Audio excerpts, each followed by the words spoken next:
Hello class, कैसे हैं आप सब। तो मैं मेघा सक्सेना, आपकी फिजिक्स टीचर। तो आज हम लेकर आए हैं आपके लिए नया टॉपिक जो है मैग्नीफिकेशन ऑफ एरर, यानी कि दर्पण का आवर्धन। लास्ट टॉपिक में हमने फाइंड किया था मिरर का फॉर्मूला। तो आज हम नेक्स्ट टॉपिक में उसके आगे हम फाइंड करते हैं मैग्नीफिकेशन ऑफ एरर। ठीक है, दर्पण का फॉर्मूला निकालना हमने सीख ही लिया है, तो आज हम उसका निकालेंगे मैग्नीफिकेशन, क्योंकि एग्जाम पर्पज से इट्स अ इम्पॉर्टेंट टॉपिक। ठीक है गाइस, तो आइए देखते हैं। टॉपिक है हमारा दर्पण में आवर्धन, यानी कि फॉर्मूला ऑफ मैग्नीफिकेशन। इसके लिए सबसे पहले हमें क्या करना होता है, इसका फिगर ड्रॉ करना होता है।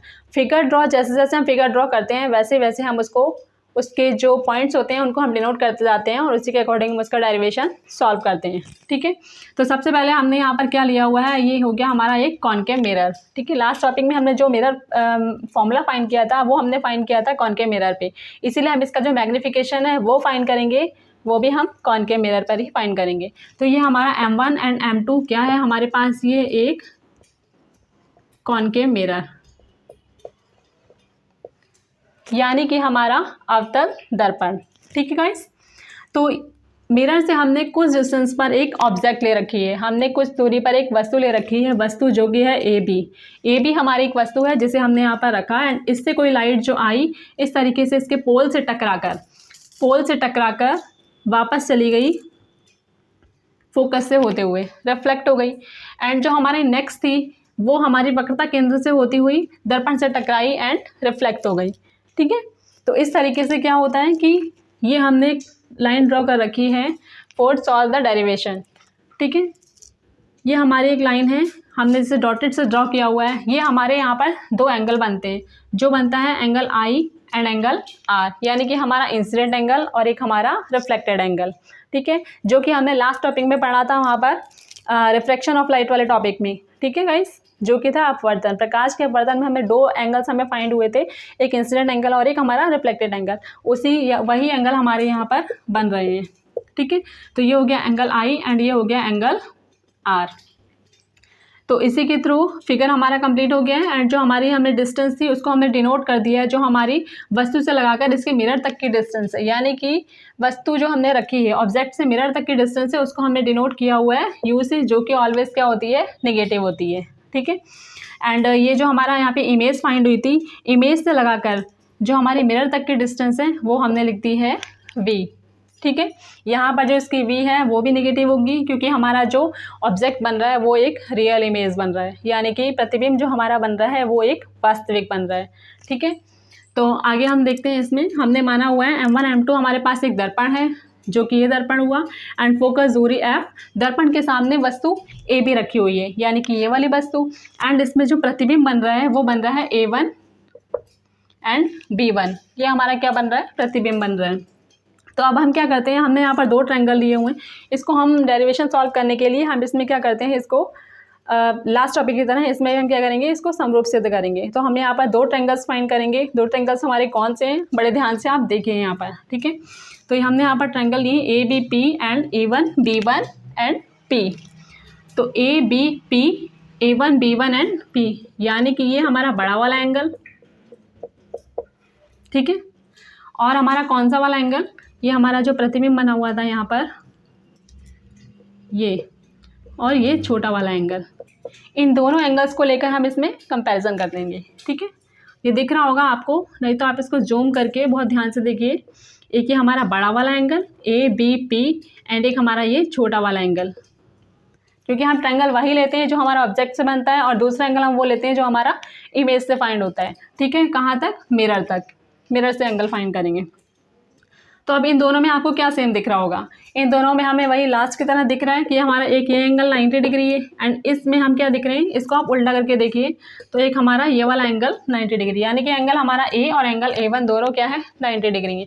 वही कंडीशन हम यहाँ पर लिख देंगे कि हमारा जो एंगल BAP है एंड B1 A1P है वो क्या है, 90 डिग्री है। तो एक कंडीशन तो हमें फाइंड हो गई एंगल की।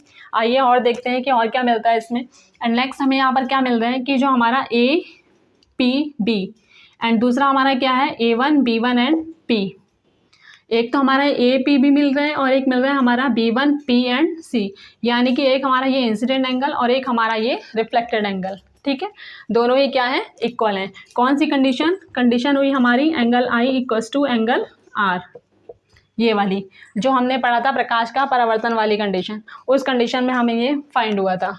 ठीक है, angle I and equals to angle R. तो इसी के अकॉर्डिंग ये क्या है, दोनों हमारे ट्रायंगल्स जो हो गए वो क्या हो गए, समरूप सिद्ध हो गए। तो हमने यहाँ पर लिख दिया था ए बी पी जो कि हमारे समरूप। ठीक है, अगर हमारे ये समरूप सिद्ध हो गए हैं तो हम इस टाइप के एंगल को हम कैसे लिख सकते हैं, तो हमारी साइड्स जो है वो इक्वल्स हो जाएंगी। ठीक है, मतलब कि ए बी है बराबर किसके हो जाएगा, ए वन बी वन के, एंड जो हमारा ए पी है वो किसके इक्वल हो जाएगा, ए वन पी के। ठीक है, कहने का सेंस है कि अगर हमारे पास दो ट्रायंगल हैं, अगर इनके एंगल थीटा एंगल ये है, ये दोनों एंगल क्या हैं, थीटा वन बराबर थीटा टू है, मतलब कि एंगल हमारे सेम है, तो इसकी साइड्स जो हैं ये वाली साइड्स वो क्या होंगी, इक्वल होंगी। ठीक है, तो वही कंडीशन है। तो उसी कंडीशंस के अकॉर्डिंग जो हमारा ए बी है, यानी कि हमारी जो ऑब्जेक्ट है, ये ऑब्जेक्ट है जिसे हम यहाँ से ओ से डिनोट करेंगे, एंड हमारा ए वन बी वन क्या है, इक्वल हो जाएगा।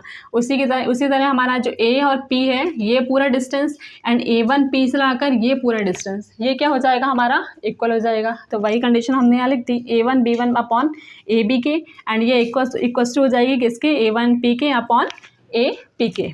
ठीक है, अब ये हमने क्या लिया हुआ है उसी के अकॉर्डिंग अब हम यहाँ पर क्या करेंगे, जो हमारी ये डेरिवेशन आ गई है इसमें हम क्या करेंगे, वैल्यू पुट करेंगे।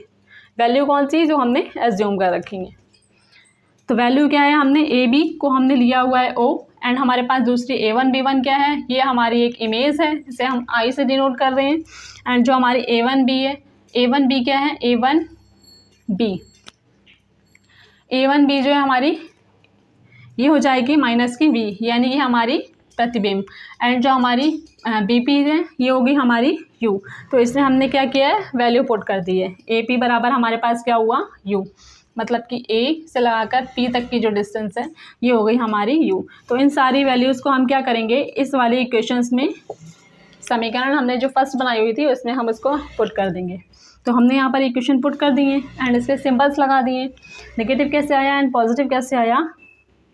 जब हमारी जो इमेज है अगर वो रियल बनती है, मतलब कि अगर हमारी इमेज वास्तविक बनती है, जो लेंस के इस तरफ बनेंगे सारी कंडीशंस वो हमारी निगेटिव में आएंगी, एंड जो इस तरफ चली जाएंगी वो हमारी सारी कंडीशंस पॉजिटिव आती हैं।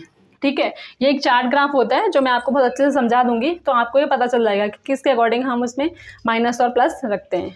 ठीक है, तो ये हो गया हमारे पास, नेगेटिव से नेगेटिव कट गया, ये नेगेटिव था यहाँ पर, नेगेटिव कट गया, ये हो जाएगा हमारा आई अपॉन ओ माइनस का वी अपॉन यू, माइनस का वी अपॉन यू है ये। ठीक है, तो इसलिए हो जाएगा ये हमारा मैग्नीफिकेशन एम इक्वल्स टू का I upon O equals to minus का वी अपॉन यू। मैग्नीफिकेशन का जो फॉर्मूला है वो माइनस में आता है, एंड जो आगे हम लेंस अभी फाइंड करेंगे तो वो हमारा फॉर्मूला प्लस में फाइंड होगा, आगे हम पढ़ेंगे। तब तक के लिए आप इसको लिखिए, मैग्नीफिकेशन जिसे हम डिनोट करते हैं माइनस के स्मॉल m से। ठीक है, एंड इसका फॉर्मूला है I upon O equals to minus का वी अपॉन यू। तो ये हमारा पूरा फाइंड हो गया फॉर्मूला मैग्नीफिकेशन ऑफ मिरर। ठीक है, तो आप इसको अपनी नोटबुक में लिख लीजिए, एंड चलते हैं हम अपने नेक्स्ट टॉपिक की तरफ। ठीक है गाइस, तो नेक्स्ट टॉपिक है हमारा फोकस दूरी और वक्रता त्रिज्या में संबंध। ठीक है, तो जो हमारा नेक्स्ट टॉपिक है वो है फोकस दूरी यानी कि स्मॉल एफ, एंड हमारी जो वक्रता त्रिज्या है उसमें उसका रिलेशन क्या है, रिलेशन बिटवीन फोकस दूरी एंड उसकी वक्रता त्रिज्या। ठीक है, इसके लिए सबसे पहले हमने यहाँ पर एक फिगर ड्रॉ किया हुआ है, फिगर जो कि हम इसके कौन से लेंस पर, मिरर पर फाइंड कर रहे हैं, कॉनकेव मिरर पर। ठीक है, कॉनकेव मिरर हमने बनाया हुआ है, हमारे पास मिरर है M1 एंड M2 जिसका पोल है P। ठीक है, लास्ट टॉपिक की तरह ही, एंड ये हमारी ओ ऑब्जेक्ट कोई रखी हुई है जिससे कि कोई रेज आती है और ये रिफ्लेक्ट होती है, वैसे ही फोकस उसकी दूरी पर। एंड जो हमारा नेक्स्ट है, एंड जो हमने यहाँ पर इसका अभिलंब डाला हुआ है, इसका जो हम नॉर्मल डालते हैं वो हमने डाला है इसके वक्रता केंद्र पर। ठीक है, अगर हम यहाँ पर नॉर्मल डालेंगे तो हमारा एंगल कहाँ बनेगा, थीटा एंगल हमारा यहीं बनेगा, क्योंकि अगर हम किसी भी ट्रायंगल पे अगर हम उसका कोई नॉर्मल डालते हैं तो हमारा एंगल कहाँ बनता है, उसके मेंस पे बनता है उसका थीटा एंगल। तो उसी तरीके से यहाँ बनेगा इसका थीटा एंगल, क्योंकि नॉर्मल हमने यहाँ पर डाला हुआ है इसका। ठीक है, एंड ये थीटा है तो ये हमारा क्या हो जाएगा 2 थीटा। इस तरीके से हमारा यहाँ पर एक हमने डाला हुआ है नॉर्मल जो कि हमारा 90 डिग्री का एंगल शो कर रहा है। ठीक है, इसे हमने पॉइंट N से, ये हमारा फोकस दूरी है और ये हमारी वक्रता केंद्र C, तो फोकस दूरी से यहाँ तक की जो डिस्टेंस है वो हमने यहाँ पर एज्यूम की हुई है स्मॉल f, एंड जो यहाँ तक की हमारे जो ऑब्जेक्ट वाली डिस्टेंस है u, क्या इसका तो कोई काम नहीं है, एंड जो हमारी ये है वक्रता केंद्र से लगाकर पोल तक की डिस्टेंस वो है हमारी r। ठीक है, तो आइए देखते हैं इसका डेरिवेशन। तो वही जो हमने इसके डेरिवेशन में हमने इसका ड्रॉ किया है, तो वही हम इसको क्या लिख देंगे, ऊपर इस तरीके से लिख देंगे कि माना OA प्रकाश की एक किरण है, ये है OA प्रकाश की किरण जो दर्पण के मुख्य अक्ष के समांतर है, जो परावर्तन के पश्चात यहाँ से रिफ्लेक्ट होने के पश्चात टकराई और ये रिफ्लेक्ट हो गई। रिफ्लेक्ट किस पे हुई है, फोकस दूरी पर वक्रता केंद्र से गुजरती है। ठीक है, तो इस तरीके से अब हम इनमें सेम क्या देखेंगे कि हमारा जो एंगल I है एंड जो एंगल R है वो क्या है, हमारे बराबर हो जाएंगे। यहाँ पर हमारा थीटा बना है एंगल I, एंड यहाँ पर हमारा जो थीटा बना है वो बना है R। तो ये हो गया एंगल I एंगल R के बराबर है बाय थीटा से, तो इसको हमने इक्वेशन 1 एज्यूम कर लिया। ठीक है गाइस, एंड जो हमारा नेक्स्ट बना हमारा एंगल OAC बराबर हो जाएगा एंगल ACF के। OAC बराबर किसके हो जाएगा, ACF के, यानी कि OAC ये वाला एंगल बराबर है किसके, ACF के, इस वाले एंगल के। कौन सा एंगल, ये हमारा बनता था इस तरीके से बनता था हमारा ये एकांतर कोण बनता था, आपको याद होगा मैथ में हमने पढ़े हुए हैं इस तरीके से ये एकांतर कोण, और यहाँ पर बनते थे ये इस तरीके से। तो ये वाला एंगल एंड ये वाला एंगल ये हमारे सेम होते थे, तो वही कंडीशन यहाँ पर आ गई। यहाँ पे हमें क्या मिल गए हैं, दो एंगल हमने फाइंड कर लिए हैं, तो दोनों को हमने इक्वेशन 1 एंड इक्वेशन 2 बना लिए है। एंड इस तरीके से हम देखते हैं इसमें आगे tan थीटा इक्वल्स टू हमारा क्या हो जाएगा AN/AC, जो कि बराबर होगा हमारे थीटा AN/AC के, मतलब कि AN/AC के। ठीक है गाइस, क्योंकि हमने देखा है कि जैसे हम उसमें समरूप सिद्ध करते हैं वैसे ही उसकी साइड्स बराबर हो जाती हैं, तो वही हमने इसको यहाँ पर लिख दिया है कि जो AN है वो अपॉन हो गई किसके, AC के।